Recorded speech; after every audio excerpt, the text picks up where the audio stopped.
Lambing na isang kanayon hirap tanggihan, kaya eto gulong-gulo ang isipan upang hiling mapagbigyan. Nag-iisa kong alaga, hirap tanggapin, kailangan ng pakawalan.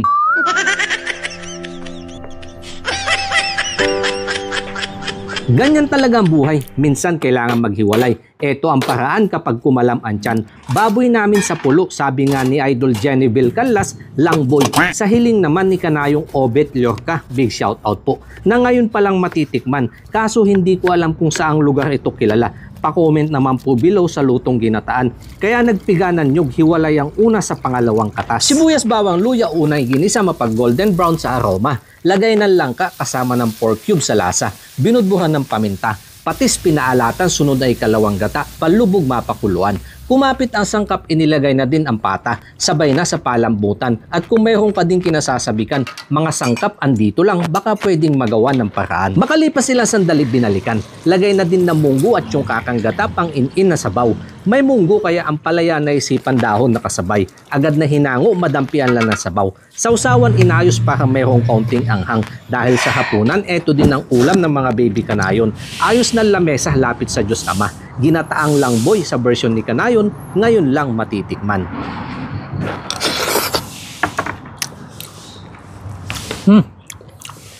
Sarap nga din ha. Para siyang ginataang munggo ng masbate. Yung sikat po sa masbate, yung may ubod ng saging. Natikman ko na din yun eh. Yun nga lang, iba naman to kasi nga may lasang baboy.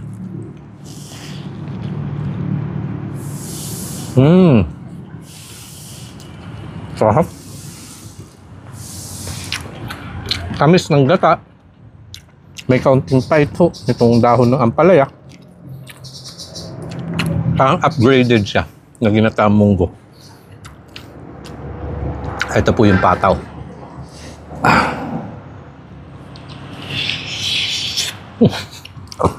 Grabe. Ang lambot to mga kanayon. Mainit nga lang.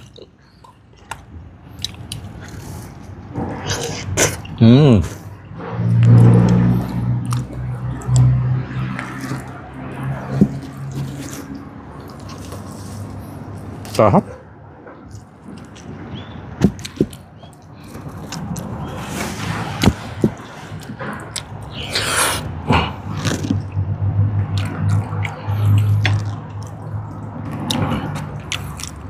Tignan niyo po.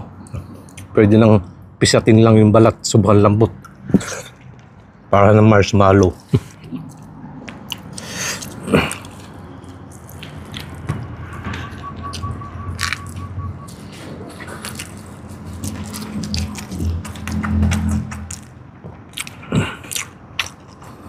Paham?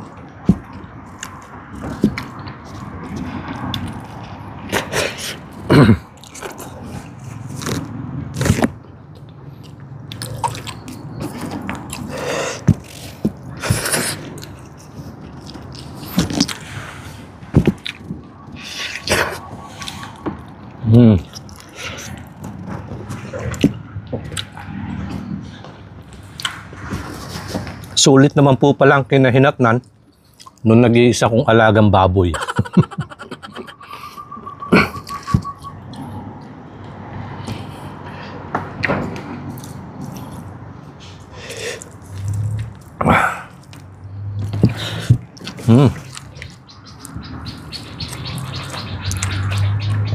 Okay. Sarap po nung may kaunting sipa ng anghang ng sausawan.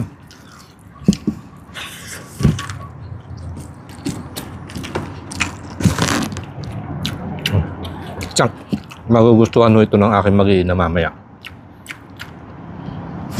Kaya yung aking tira, yun naman po ang ulam namin para sa magiging hapunan.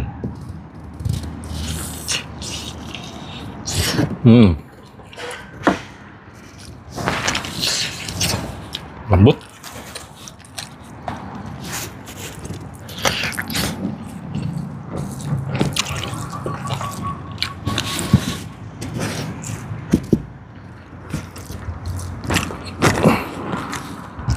Panalo, ang sarap.